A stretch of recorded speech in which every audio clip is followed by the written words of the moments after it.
Hello, good evening, नमस्कार। स्वागत है आपका हमारे यूट्यूब चैनल पर। जैसा कि आपको पता है, ये हमारी क्लास रात्रि 8 बजे होती है। और आप किसी का भी एग्ज़ाम दो, आप किसी का भी एग्ज़ाम देते हो तो रात्रि 8 बजे आइए।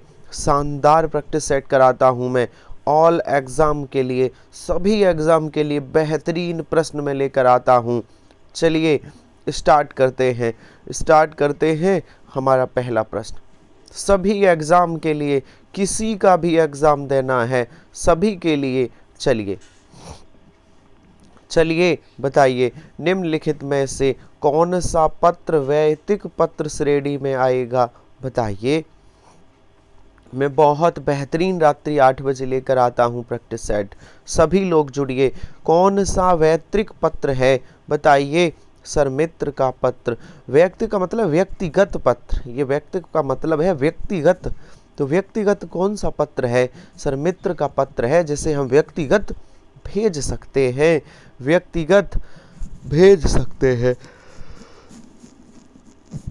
पत्र से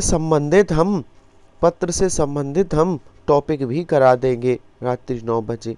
चलिए बताइए। बहुत शानदार प्रश्न है, जवाब दीजिए। निम्नलिखित में से कौन सी पत्र की विशेषता नहीं है? जब पत्र लिखा जाता है तो कौन सी विशेषता नहीं है पत्र की? ये जरूरी नहीं है कि उस पत्र में ये चीज लिखी हो। सर, पत्र में प्रेषक नहीं होता, ये पत्र की विशेषता नहीं है। प्रेषक, लिखने वाला, जहाँ ये पत्र छपता है वहाँ प्रेषक का नाम जरूरी नहीं है। ये पत्र की विशेषता नहीं है, ये मत मुख्य भूमिका में नहीं होता प्रेषक। चलिए चलिए आगे बढ़ जाइए। हमारा अगला प्रश्न है, जवाब दीजिए। अगला प्रश्न क्या है कि गंदगी की समस्या से पीड़ित मोहल्ले वासियों की ओर से नगर पालिका अध्यक्ष को लिखा गया पत्र निम्नलिखित में से किस श्रेणी में आएगा? मोहल्ले में गंदगी की समस्या है और मोहल्ले वासियों ने नगर पालिका को एक पत्र लिखा है, तो वो किस पत्र में आएगा? वो शिकायती पत्र होगा। वो क्या होगा? शिकायत की जा रही है, शिकायती पत्र है। ऑप्शन डी सही होगा, शिकायती पत्र है। चलिए बताइए। बहुत शानदार प्रश्न है। बताइए, कौन सा मूल स्वर नहीं है? बताइए, कौन सा मूल स्वर नहीं है? क्या आपको पता है? सर, मूल स्वर या इन्हीं को कहते हैं हरस स्वर। इनकी संख्या 4 होती है। छोटा आ, छोटी ई और छोटा ऊ और री। तो कौन सा मूल दीर्घ स्वर नहीं है? दीर्घ। तो कौन सा मूल दीर्घ? देखिए, अब आपको मैं एक बात बता दूं कि दीर्घ स्वर, देखिए, मुख्य, मूल का मतलब होता है मुख्य। मूल दीर्घ स्वर 4 होते हैं। बड़ा आ, बड़ी ई, बड़ा ऊ, मुख्य 3। और कुल कितने होते? कुल मुख्य 3 होते, मुख्य दीर्घ स्वर 3 होते, मुख्य दीर्घ स्वर 3, और कुल 7 होते हैं। कुल 7 क्यों होते? 4 संयुक्त स्वर और जुड़ जाते हैं, ए, ऐ, ओ और औ। अब पूछ रहा है कौन मूल नहीं है, तो बड़ा आ मूल है, बड़ी ई मूल है, बड़ा ऊ मूल है, लेकिन ओ मूल स्वर नहीं है। ये मूल दीर्घ नहीं है, ये संयुक्त जुड़ जाता है तब दीर्घ बनता है। तो डी वाला, ये मुख्य दीर्घ स्वर में नहीं आता। ओ मुख्य दीर्घ स्वर में नहीं आता है। चलिए ये हरस स्वर है, ये दीर्घ स्वर है। दीर्घ स्वर मुख्य 3, कुल 7 होते हैं, तो मुख्य का मतलब है मूल। चलिए बढ़ जाइए। बहुत बेहतरीन। चलिए बताइए। बहुत शानदार, बहुत बेहतरीन। हमारा अगला प्रश्न है कि शुद्ध वर्तनी वाला शब्द कौन सा है? बताइए, शुद्ध वर्तनी वाला शब्द कौन सा है? हम शुद्ध अशुद्ध वर्तनी रात्रि 9 बजे करवाते हैं, आप कर लीजिए। बहुत बेहतरीन क्लास करवाई है। शुद्ध वर्तनी कौन सी है? सर, अध्ययन को शुद्ध वर्तनी कहते हैं। ऑप्शन सी में जो अध्ययन लिखा है ये शुद्ध है, ये शानदार है, शुद्ध वर्तनी इसे कहते हैं। चलिए बताइए बताइए, बहुत बेहतरीन, कि शुद्ध वर्तनी वाला शब्द कौन सा है। एक और शुद्ध वर्तनी से प्रश्न है, बताइए। बहुत बढ़िया, कौन सा है शुद्ध वर्तनी वाला? सर उत्तरदायी, उत्तरदायी को ये शुद्ध वर्तनी है, उत्तरदायी शुद्ध वर्तनी है। ऑप्शन बी सही होगा, ऑप्शन बी, ये उत्तरदायी ठीक है। यहाँ एकता बना है, एक आधा एक पूरा होना चाहिए था। ऑप्शन बी सही है, उत्तरदायी शुद्ध वर्तनी है। चलिए चलिए, बहुत शानदार है कि संधियां 3 प्रकार की होती हैं। बताइए, संधियां 3 प्रकार की होती हैं, निम्नलिखित में से कौन सा एक संधि का प्रकार नहीं है? कौन सा एक संधि का प्रकार नहीं है? सर स्वर संधि होती है, विसर्ग संधि और व्यंजन संधि भी होती है, अनुस्वार संधि नहीं होती। ऑप्शन डी, अनुस्वार नहीं होती। और चलिए अगले प्रश्न पर। स्वर होती है, व्यंजन होती, विसर्ग होती है, लेकिन अनुस्वार नहीं होती। चलिए चलिए, बहुत शानदार प्रश्न है। हमारा 8वां प्रश्न है कि व्यंजन संधि का कौन सा उदाहरण नहीं है? बताइए, कौन सा व्यंजन संधि का उदाहरण नहीं है? कौन सा नहीं है? सर विद्यालय, विद्यालय व्यंजन संधि नहीं है। हाँ, विद्यालय व्यंजन, विद्या विद्या धन आलय, ये व्यंजन संधि नहीं है। तो कौन सी है? ये दीर्घ संधि है, विद्यालय में दीर्घ संधि है। बहुत बढ़िया, बहुत शानदार। चलिए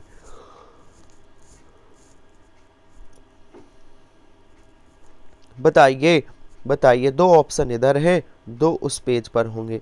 देशभक्ति में कौन सा समास है? बताइए।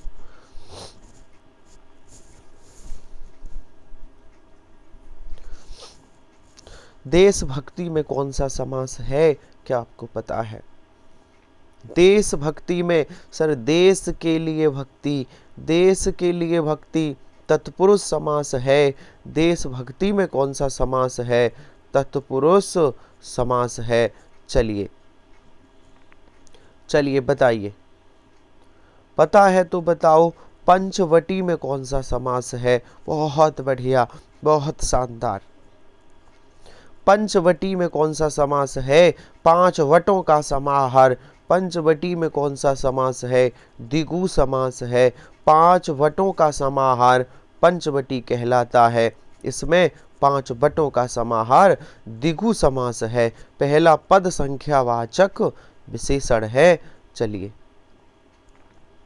बताइए, बहुत बेहतरीन। अधिकारी में कौन सा उपसर्ग है? बताइए।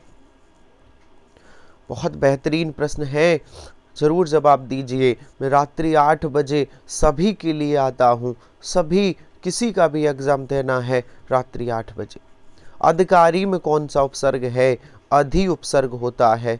अधिकारी में अधि उपसर्ग है। अच्छा, उपसर्ग शब्द के पहले लगता है, प्रत्यय शब्द के बाद लगता है। उपसर्ग और प्रत्यय को शब्दांश भी कहते हैं। उपसर्ग प्रत्यय को क्या कहते हैं? शब्दांश भी कहते हैं। चलिए आगे आगे जवाब दीजिए, बताइए। बहुत शानदार प्रश्न है, बताइए बताइए, किस शब्द में आ उपसर्ग नहीं लगा है? बताइए।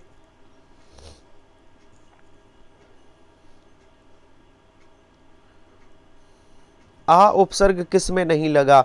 सर अकथ में भी आ है, अभेद में भी आ है, अचूक में भी आ है, अनुज में आ नहीं है, अनुज में अनु है।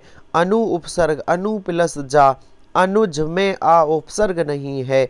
ऑप्शन डी सही होगा। कौन सा ऑप्शन सही है? डी ऑप्शन सही है। चलिए बहुत बढ़िया, बताइए। हमारा 13वां प्रश्न है, जवाब दीजिए कि नी प्रत्यय नहीं लगा है। किस में, किस शब्द में नी प्रत्यय नहीं लगा। प्रत्यय और उपसर्ग से प्रश्न आते हैं, रट लीजिए, इनको समझ लीजिए। सर शेरनी में नी प्रत्यय लगा है, बिल्कुल लगा है। मोर में, मोरनी में नी प्रत्यय लगा है, बिल्कुल लगा है। कुटनी में भी नी है, लेकिन नौकरानी में नी प्रत्यय नहीं है। ऑप्शन सही होगा सी, नौकरानी में आनी प्रत्यय लगा है। नौकरानी में आनी प्रत्यय, आंसर सही होगा सी, नौकरानी में नी प्रत्यय नहीं है, आनी प्रत्यय लगा है। बहुत बढ़िया। चलिए बताइए, हमारा 14वां प्रश्न है कि कौन सा तत्सम शब्द नहीं है, बताइए।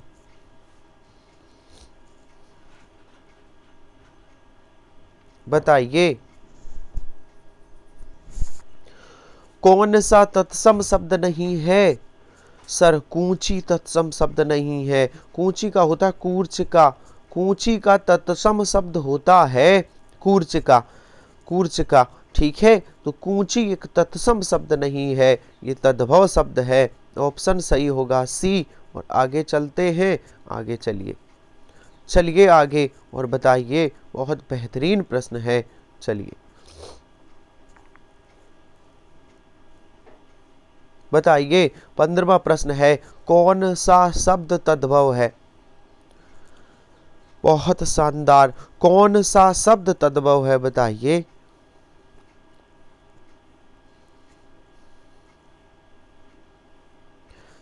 सर पत्ता एक तद्भव शब्द है।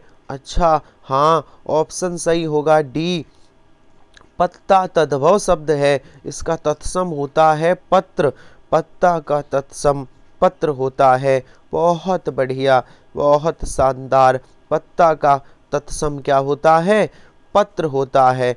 चलिए बताइए, बताइए, बहुत शानदार प्रश्न है, कौन सा तत्सम है। अभी तद्भव पूछा गया था, अब तत्सम शब्द पूछा गया है, बताइए।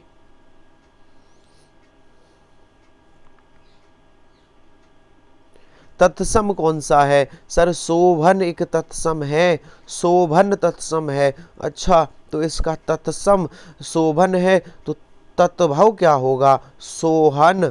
सोहन का तत्सम शोभन होता है।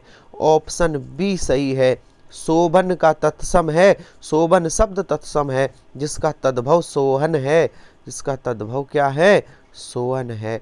चलिए बताइए, उत्पत्ति के आधार पर शब्दों के 4 भेद किए गए हैं, निम्नलिखित में से कौन सा भेद गलत है।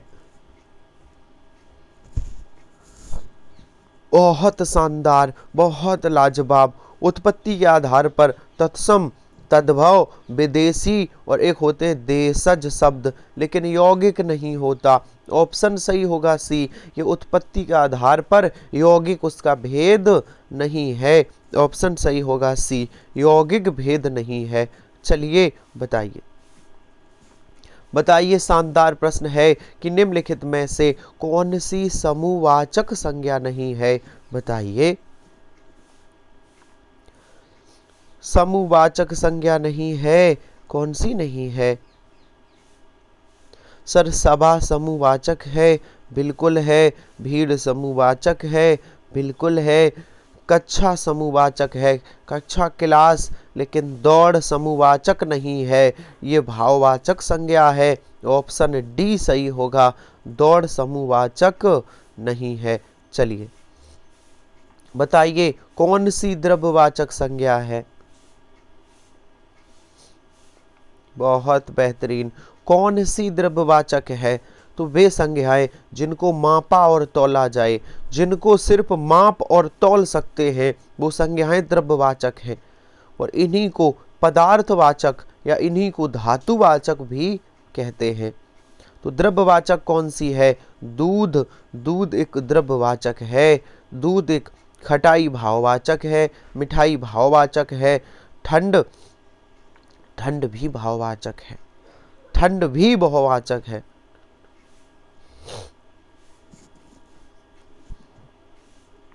चलिए सी ऑप्शन है, सी ऑप्शन है।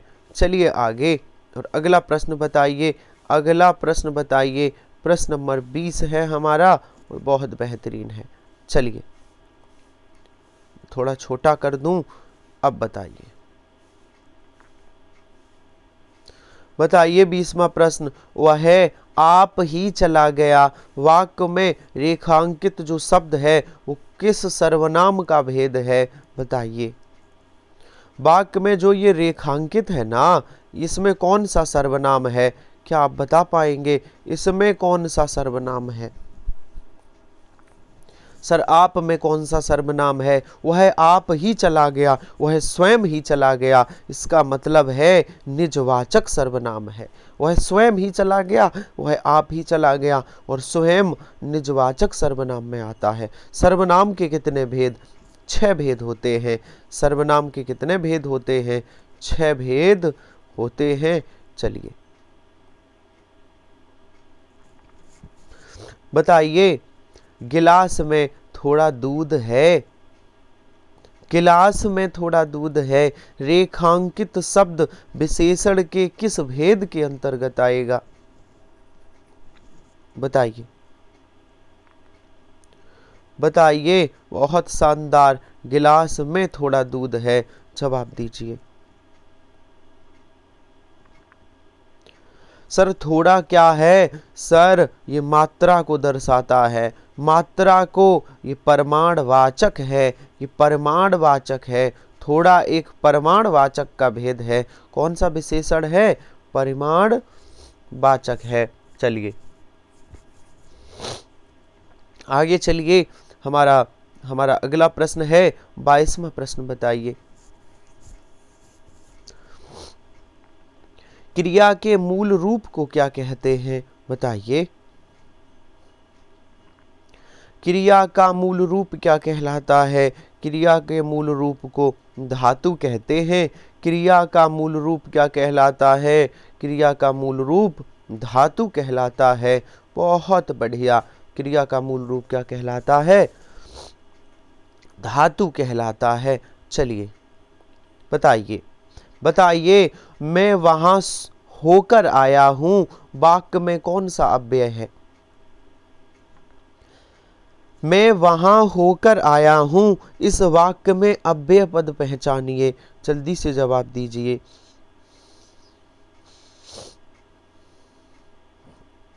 सर अव्यय कौन है? वहां एक अव्यय है, और अव्यय को ही अविकारी शब्द कहते हैं। अव्यय को अविकारी कहते हैं। वहां एक अव्यय है। चलिए बी आंसर होगा। वहां एक क्या है? वहां एक अव्यय है। चलिए 24वां प्रश्न बताइए कि उसने कटोरा भर दूध पिया, वाक्य में कौन सा अव्यय है? बताइए।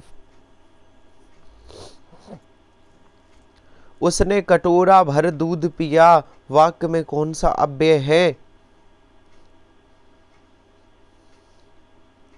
तो सर ये भर शब्द में अव्यय है।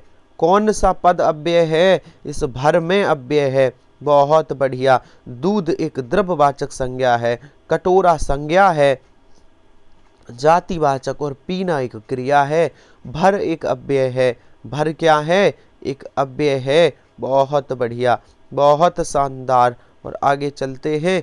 अगला प्रश्न बताइए, बताइए। हमारा अगला प्रश्न बहुत शानदार प्रश्न है। चलिए बताइए, कौन सा अनाथ का पर्यायवाची नहीं है? बताइए। 25वां प्रश्न है अनाथ का कौन सा पर्यायवाची नहीं है? सर बेसहारा होता है, यतीम होता है, निराश्रित, लेकिन अनाथ का अनाड़ी नहीं होता। ऑप्शन सी अनाड़ी। अनाड़ी किसका पर्यायवाची है? ये अज्ञानी का है। जो अनजान है, जो अज्ञान है, उसे अनाड़ी कहते हैं। बहुत बढ़िया, बहुत शानदार। चलिए चलिए, विचित्र का पर्यायवाची क्या होगा?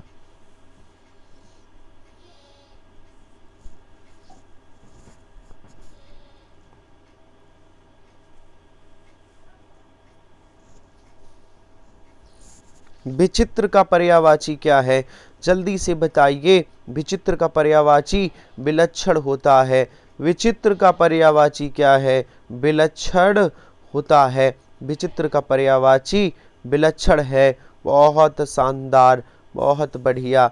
चलिए बताइए, अमृत का विलोम शब्द क्या होगा?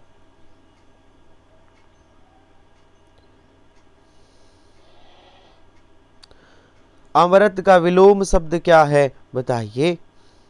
बहुत बढ़िया। अमृत का विलोम शब्द विष होता है। अमृत का विलोम शब्द विष होता है। अमृत का विलोम शब्द विष है। अगला प्रश्न बताइए कि निंदा का विलोम शब्द क्या है?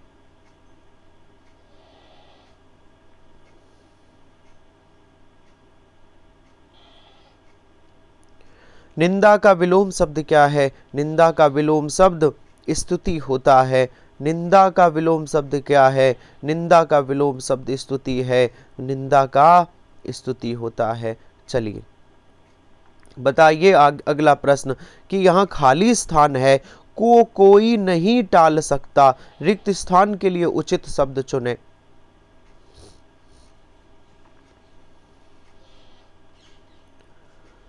किसे कोई टाल नहीं सकता? सर नियति को कोई नहीं टाल सकता। ऑप्शन बी सही होगा। नियति को कोई नहीं टाल सकता। नियति को कोई नहीं टाल सकता। चलिए और आगे बताइए कि अपने, और यहाँ खाली स्थान है, के लिए लड़ना धर्म है, क्या भरा जाएगा? तो यह भरा जाएगा अपने स्वत्व के लिए। अपने स्वत्व के लिए लड़ना एक धर्म है। अपने स्वत्व के लिए लड़ना एक धर्म है। चलिए और बताइए, बी आंसर होगा। क्या होगा? बी। उचित शब्द स्वत्व है। पूरा वाक्य इस प्रकार होगा, अपने स्वत्व के लिए लड़ना एक धर्म है। चलिए चलिए बहुत शानदार। किसी के लिए भी, आप किसी का एग्जाम देते हो, आपके लिए सीरीज महत्वपूर्ण है। बताइए, सभी लोग क्लास को शेयर करें। सभी लोग अपने व्हाट्सएप और टेलीग्राम ग्रुप पर क्लास को शेयर करें। बहुत शानदार क्लास है। चलिए बताइए, बहुत बेहतरीन। अनियमित के लिए उचित वाक्यांश चुने। बताइए,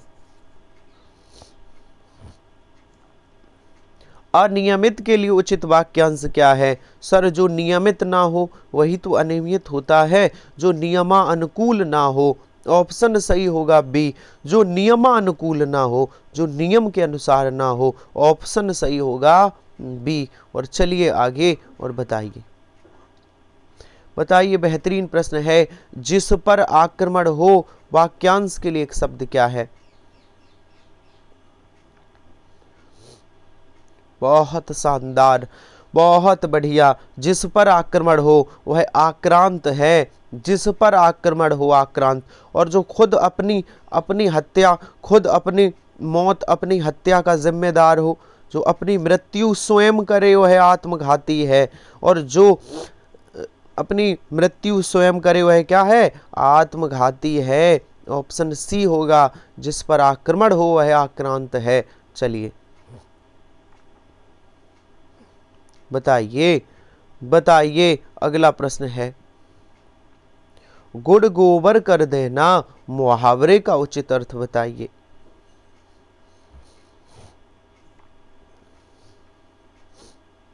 गुड़ गोबर कर देना, मुहावरे का उचित अर्थ क्या है? बहुत बढ़िया, बहुत शानदार। बना बनाया काम बिगाड़ देना। ऑप्शन सी, बना बनाया काम बिगाड़ देना।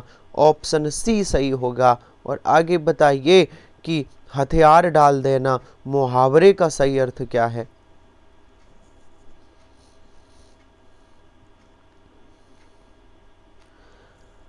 हथियार डाल देना मुहावरे का अर्थ क्या है? सर इसका अर्थ होता है हार मान लेना। हथियार डाल देना मतलब हार मान लेना। बहुत बढ़िया। सभी लोग क्लास को शेयर करिए। सभी लोग क्लास को शेयर जरूर करिए। चलिए बढ़ जाइए, बढ़ जाइए। बहुत बढ़िया। बताइए, चमड़ी जाए पर दमड़ी ना जाए। हमारा अगला प्रश्न है, चमड़ी जाए पर दमड़ी ना जाए, लोकोक्ति का अर्थ क्या है?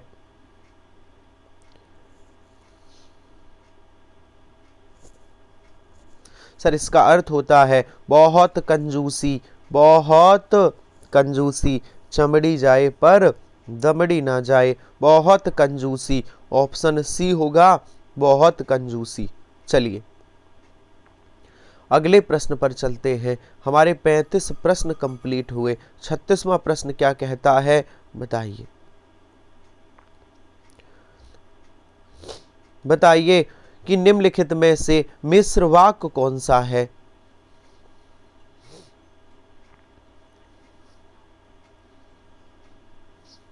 मिश्र वाक्य कौन सा है। ऑप्शन सी होना चाहिए। उसने मान लिया कि दोष उसका है। जहां की शब्द आए वह मिश्र वाक्य होता है। उसने मान लिया कि दोष उसका है, मिश्रित या मिश्र वाक्य है। चलिए चलिए बहुत शानदार, बहुत बेहतरीन। मैं इसे छोटा कर देता हूं। बताइए बताइए वह दंड से बचना चाहता था इसलिए भाग गया। यह संयुक्त वाक्य है। इसका सरल रूप क्या होगा। वह दंड से बचना चाहता था इसलिए भाग गया। यह है संयुक्त वाक्य। इसे सरल वाक्य बनाना है। इसे सरल वाक्य बनाना है। क्या होगा।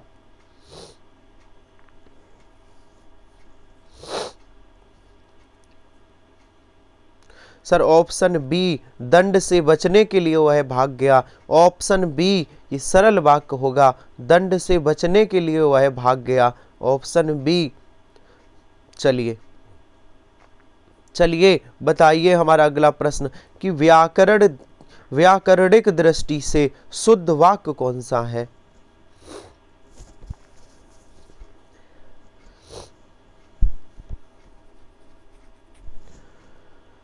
व्याकरणिक दृष्टि से शुद्ध वाक्य कौन सा है बताइए। वे अनेक विषय के ज्ञाता था।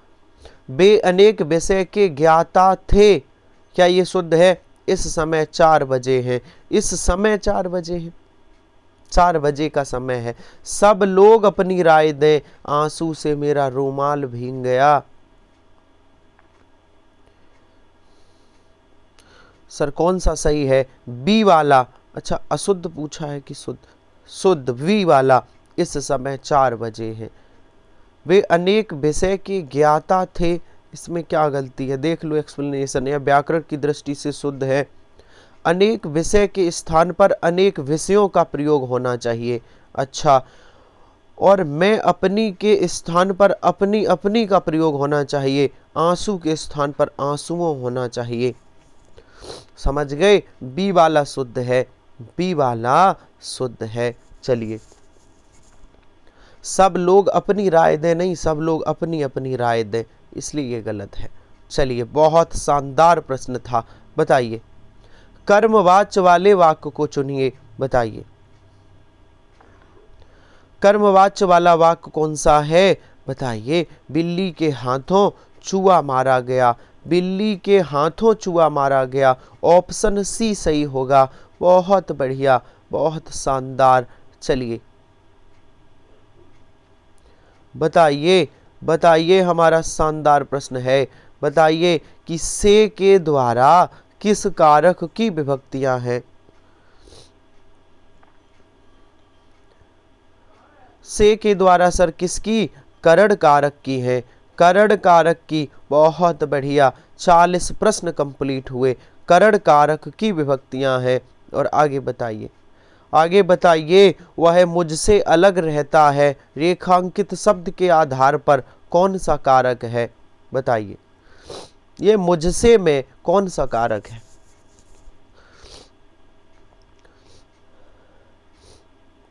सर अलग होना। से का मतलब जब अलग होना हो तो वहां अपादान कारक होता है। से का मतलब जब अलग होना हो तो वहां अपादान कारक होता है। ऑप्शन बी सही है। और चलिए बताइए बताइए कौन सा शब्द स्त्रीलिंग है। बताइए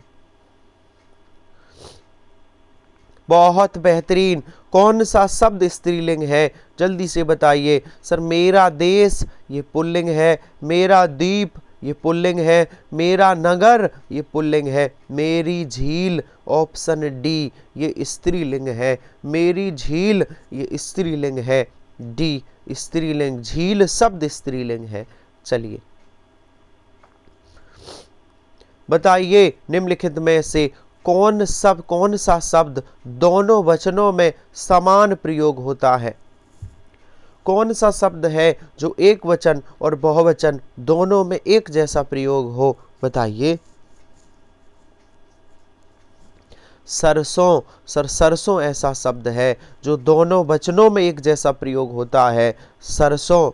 चलिए बढ़ जाइए, हमारा 44वां प्रश्न है। 44वां कि कौन सा वाक्य पूर्ण भूतकाल का उदाहरण है, बताइए।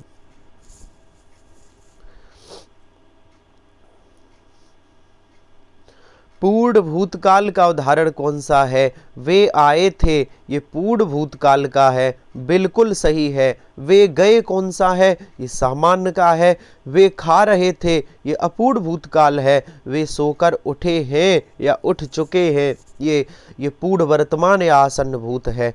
तो अच्छा, बहुत बढ़िया। काल के कितने भेद होते हैं? 3 भेद होते हैं। फिलहाल इस प्रश्न का जवाब कौन सा है? फिलहाल इस प्रश्न का जवाब है आंसर सी, ये पूर्ण भूतकाल है। चलिए बहुत शानदार, बहुत लाजवाब, बहुत बढ़िया। अगला प्रश्न बताइए। 50 प्रश्न हैं, बस 4-5 और बचे हैं। बताइए निपात का कौन सा उदाहरण है? कौन सा शब्द निपात है? कौन सा शब्द निपात है, बताइए। सर ठीक निपात है, जो ठीक है ये निपात है। इधर एक अव्यय है, ठीक एक निपात है, ठीक शब्द निपात है। अवधारणा बोधक निपात है, ठीक लगभग, करीब, तकरीबन, निकट, ये स्थान संबंध बोधक अव्यय है। चलिए बताइए निम्नलिखित में से अनुपयुक्त शब्द प्रयोग संबंधी अशुद्धि किस वाक्य में है, बताइए। अशुद्ध वाक्य, उसने आसन ग्रहण किया, पूजनीय पिताजी आ गए, आज बेहद गर्मी है, उसकी जन्मतिथि क्या है। तो कौन सा? पूजनीय नहीं, पूज्य पिताजी आ गए या पूज्य पिताजी, पूजनीय नहीं होना चाहिए। ऑप्शन बी होगा। पूजनीय अशुद्ध है, पूजनीय होता है। अच्छा, पूजनीय नहीं, पूजनीय, या फिर होता पूज्य, तो एक ही बात है। पूजनीय तो पूजनीय होना चाहिए, और या फिर पूज्य होता। चलिए बताइए संविधान के किस अनुच्छेद में हिंदी को राजभाषा तथा इसकी लिपि देवनागरी को स्वीकार किया गया? कौन सा अनुच्छेद है? हिंदी भारत की राजभाषा और लिपि देवनागरी होगी। 343 अनुच्छेद है। चलिए बताइए, बहुत शानदार प्रश्न है।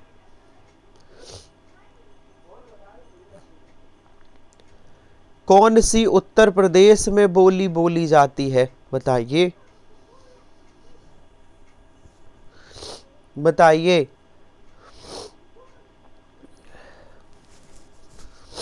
सर बुंदेली बोली जाती है, और सर कन्नौजी भी बोली जाती है। सी और डी दोनों बोली जाती हैं, ये दोनों बोली जाती हैं। ये उत्तर प्रदेश की बोली है। कहाँ की बोली है? उत्तर प्रदेश की। चलिए, तो क्या ये हमारा आज का आखिरी नहीं है? अभी तो 2 प्रश्न और हैं, बताइए। 2 प्रश्न ऐसे पूछे जाते हैं, जरूर जवाब दीजिए कि मामला अभी विचाराधीन है, वाक्य का उचित अंग्रेजी अनुवाद क्या होगा? मामला अभी विचाराधीन है, बताइए। इसका सही होगा the matter is still under consideration. Option C सही है, और 50वां प्रश्न आज का बताइए। आज का आखिरी प्रश्न बताइए कि एप्लीकेशन में बी रिजेक्टेड वाक्य का उचित हिंदी अनुवाद क्या है? 1-2 प्रश्न कभी कभी हिंदी में पूछ लिए जाते हैं, तो ऐसे प्रश्न भी करने हैं। आवेदन आवेदन अस्वीकृत किया जाए। ऑप्शन ए सही होगा। तो ऑप्शन ए हमारे 50 प्रश्न कंप्लीट हुए। सेशन कैसा लगा कमेंट ज़रूर करके बताइए, और सभी लोग क्लास को शेयर ज़रूर करिए। सभी लोग व्हाट्सएप और टेलीग्राम ग्रुप पर सेंड करिए, 5-7 सेकंड लगते हैं। क्लास को शेयर ज़रूर करें। ठीक है, मिलते हैं कल बेहतरीन फिर से इसी समय नए प्रश्नों के साथ। तब तक के लिए धन्यवाद।